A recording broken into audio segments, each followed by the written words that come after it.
오늘 스타타임머신은 마릴린 먼로의 마지막 이야기로 최고의 문화 아이콘이 된 역사 속 마릴린 먼로입니다.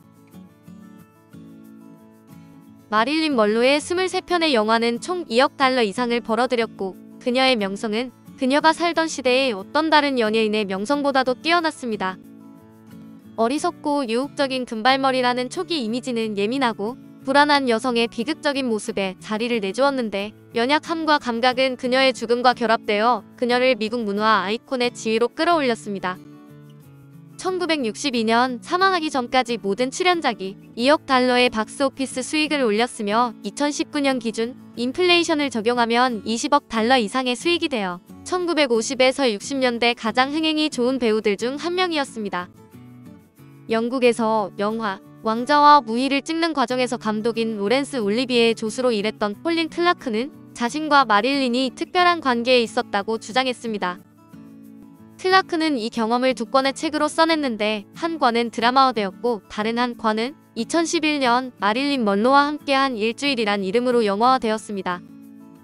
내용은 나서 밀러와의 결혼 생활 중 유산과 여러 다툼으로 고통을 받으며 불안과 고뇌를 느끼는 마릴린의 본 모습들과 고통 속인 현실에서 벗어나 콜린과의 치유적인 일주일간의 휴가를 보낸다는 내용입니다. 이 영화는 마릴린 배역을 연기한 미셸 윌리엄스에게 골든글러브 여우주연상, 수상과 아카데미 여우주연상 노미네이트라는 영광을 안겨주었습니다. 그 밖에 에디 레드메인이 콜린 클라크로, 케네스 브래너가 로렌스 올리비에, 엠마 워슨이 콜린을 짝사랑하는 분장실 스텝이란 조연으로 출연한 초호화 캐스팅 영화입니다. 이 영화가 실화에 기반하여 만들어졌다고 알려져 있는데 영화 속 배경은 사실이지만 둘 사이의 관계는 전적으로 콜린 클라크의 주장이기 때문에 이를 그대로 믿는 건 옳지 않습니다. 넷플릭스에서 마릴린에 대한 소설 원작 영화 블론드가 나왔는데 아나 데 아르마스가 마릴린 배역을 맡았으며 수위가 높아 제한상영가 등급인 NC-17등급이 되었습니다. 그녀는 동물 애호가로 일생 동안 10마리의 애완동물을 키웠는데 첫 애완동물은 5살 때 키운 검정색 소형견이며 그 후 코커 스패니얼, 보더콜리, 치와와, 페르시안 고양이, 바셋 하운드, 앵무새 말, 푸드를 키웠답니다. 배우, 모델로 활동할 때 침팬지, 코끼리, 곰, 말, 양 등 동물들과 함께 촬영을 한 적이 있었는데 동물들과의 촬영이 가장 행복했던 촬영이었다고 하며 항상 동물 보호에 노력했었습니다. 산소를 마시듯이 샴페인을 즐겼다는데 마릴린이 선택한 최고의 샴페인은 파이퍼 하이직으로 욕조에 샴페인을 부어 호사스러운 목욕을 즐겼을 정도로 파이퍼 하이직에 남다른 애정을 가졌다고 합니다. 칸 영화제의 뮤즈라고 할 정도로 영화제 포스터에 많이 선정되었는데 제57회 칸 영화제, 제61회 칸 영화제, 제65회 칸 영화제에 선정됐고 특히 칸은 마릴린을 자주 언급하며 많은 존경심을 보였습니다. 입가에 있는 점이 매우 유명한데 흔히 애교점이라 불리며 먼로점이라고 따로 불릴 정도이고 금발은 염색한 것으로 본명인 노마 진의 이름으로 활동한 시기에는 머리색이 갈색이었습니다. 아담할 것 같은 이미지와 달리 의외로 키가 166.4cm로 당시로는 평균보다 확실히 큰 편이지만 당시는 워낙 키가 큰 배우들이 많아 오드리 헵번은 169.5cm, 잉그리드 버그만은 175.3cm, 캐서린 헵번은 168.9cm였습니다. 플레이보이 잡지의 1953년 1호 표지 모델이었으며 잡지 안에 신인 시절에 찍은 누드 화보가 실려 있는데 그 화보는 플레이보이가 촬영한 것이 아니라 몇 년 전에 달력 화보로 촬영한 것을 플레이보이가 구입한 것입니다. 그녀의 인기만큼 엄청난 수의 잡지가 팔려 구입한 가격보다 훨씬 많은 이득을 봤다는데 초기 자금이 넉넉하지 않았던 플레이보이는 그 이득으로 큰 투자를 해 잡지사를 크게 키울 수 있었다고 합니다. 플레이보이 소유주인 휴 헤프너가 2017년 사망한 후 마릴린의 묘지 바로 옆자리에 묻혔는데 20년 전에 이미 묘지 자리를 사놨다고 합니다. 마릴린의 묘지 윗자리가 무려 57억 원에 낙찰되었는데 2009년에 온라인 경매에서 신원미상의 자산가가 구입했으며 광고 문구가 마릴린 먼로 바로 위에서 영원한 시간을 보낼 수 있는 기회가 여기 있다 였답니다. 가수 머라이어 캐리가 마릴린의 광팬으로 I Still Believe 뮤직비디오는 마릴린의 한국 위문 공연에 대한 오마주이고 쌍둥이 딸의 이름을 먼로라고 짓기도 했답니다.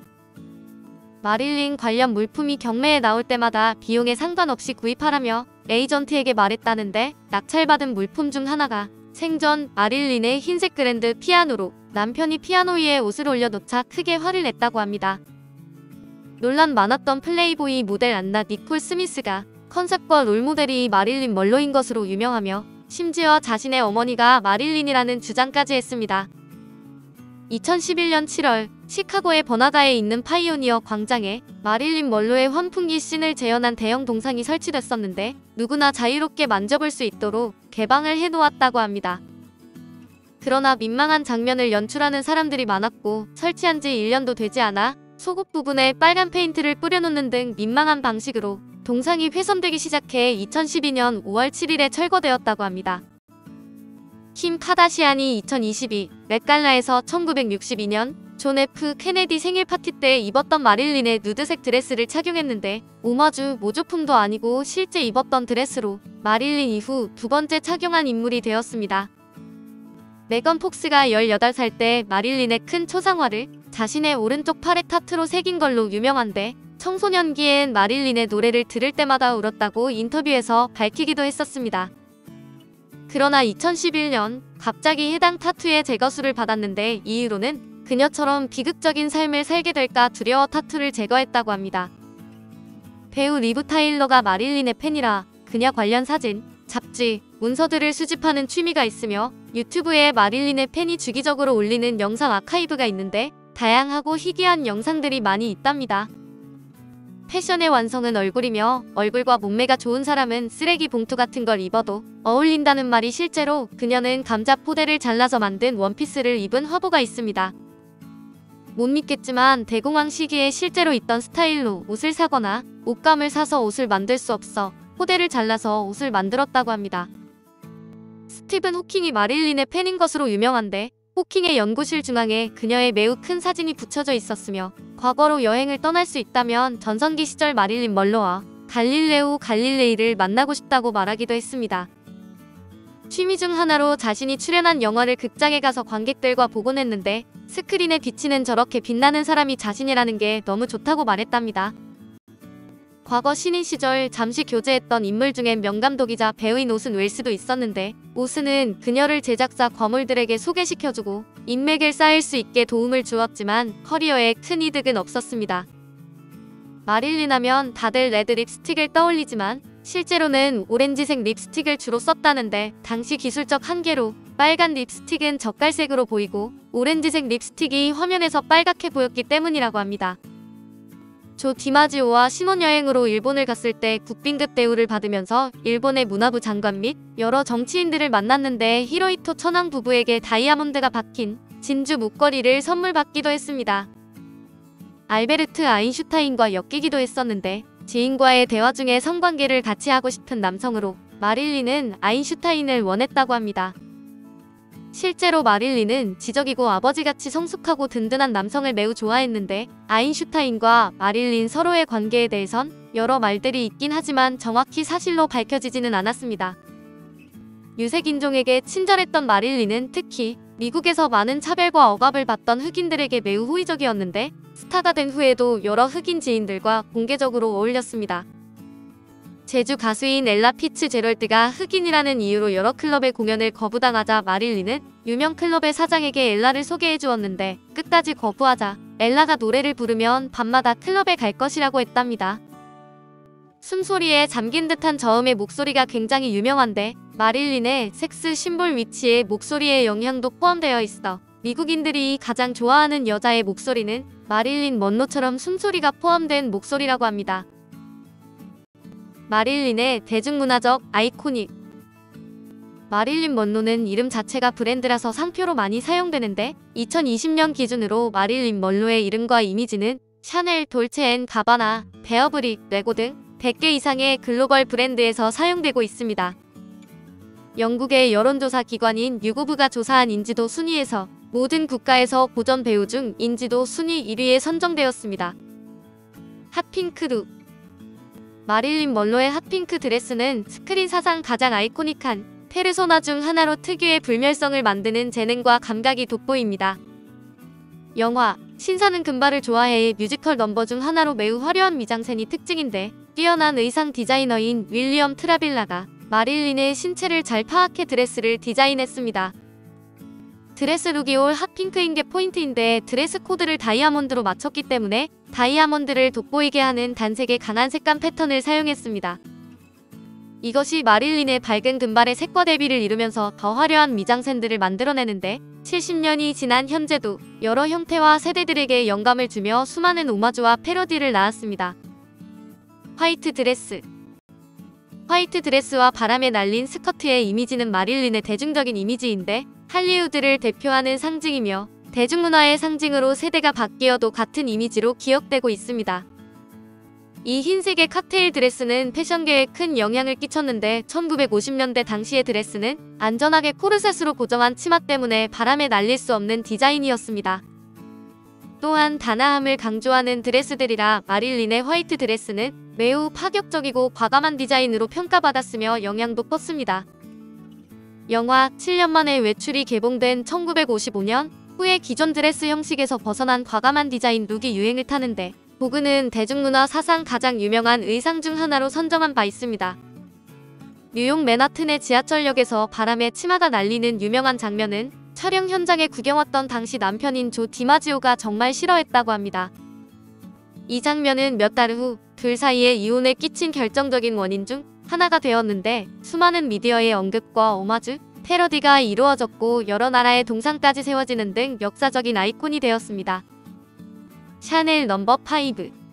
취할 정도의 독한 향기를 좋아하며 살결이 민감해 속옷도 걸치지 않고 나체 수면을 선호하는 마릴린은 샤넬 넘버 5를 애용하고 수시로 뿌렸습니다. 라이징 스타이던 1952년 라이프 매거진과의 인터뷰에서 무엇을 입고 자냐는 기자의 질문에 마릴린은 당당히 샤넬 넘버 5만 입는다고 답변했었습니다. 사실은 누드로 자던 그녀는 누드라는 말을 꺼내기 싫어 간접적으로 누드를 표현하기 위한 말이었다는데 마릴린의 이미지와 잘 매치됐던 넘버 5는 인터뷰 후 컨셉을 확고히 다질 수 있게 되었습니다.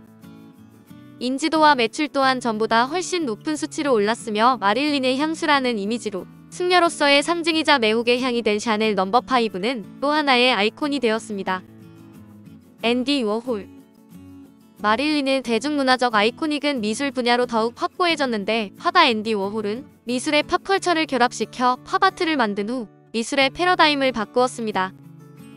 현대미술이 예술로 대우받지 못했을 때 가장 상업적인 것이 가장 아름다운 것이라는 철학으로 예술을 깬 것으로 이를 위해 대중문화가 필요했는데 워홀은 상징성이 뛰어난 마릴린을 선택했습니다.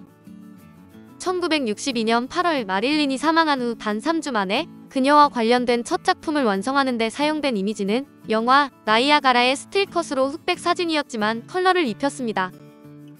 첫 작품명은 마릴린 딥티크로 50개의 같은 이미지를 25개씩 컬러, 흑백으로 나눠 삶과 죽음을 표현한 작품입니다. 또 같은 해에 골드 마릴린이란 작품을 발표했는데 마릴린의 얼굴 사진을 중앙에 넣은 뒤 금색 캔버스에 복사했습니다. 그중 1964년작 작품은 앤디 워홀의 작품 중 깡통 캔과 함께 가장 아이콘적인 작품으로 평가받는데 미국의 미술 교과서에도 실리고 대부분 선진 국가에 실리는 미술사의 입지적인 작품이기도 합니다. 인종차별에 저항적이었던 마릴린.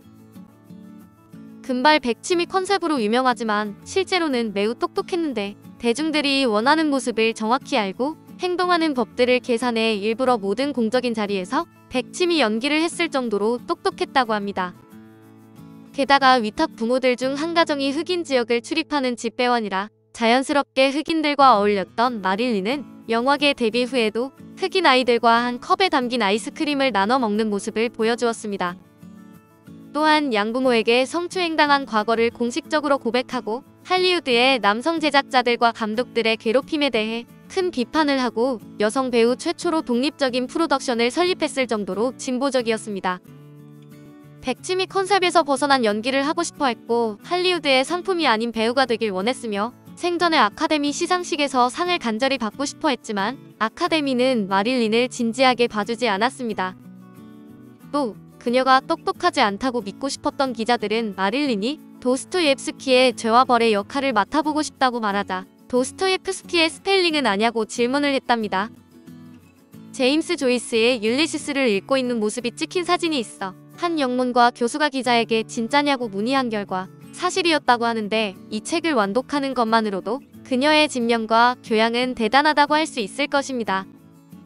내면적으로 강하면서 동시에 연약한 자아를 가졌는데 고아와 다름없이 자라며 성장기의 범죄의 피해자가 되어 자아의 상처를 입었고, 유전적으로 갖고 있던 정서 불안을 극복하려다 약물 중독이 되었기 때문입니다. 영화 뜨거운 것이 좋아를 촬영할 때 서랍을 열며 "법원 위스키 어디 있어요? 라는 단순한 대사를 59번이나 NG를 내서 서랍 안에 대사를 적어 놓았지만 어느 서랍에 넣었는지 몰라 모든 서랍에 넣은 적도 있다고 합니다. 외형에만 관심을 주는 영화계의 시선 때문에 자신을 알아주고 이해해주는 사람들에게 매우 친절했는데, 인종차별이 극심하던 그 당시 유색인 팬들이나 유색인 국가 방문 시에도 매너 있고 예의 바른 태도로 보였습니다. 오늘까지 3회에 걸쳐 스타 타임머신 마릴린 먼로 이야기였습니다.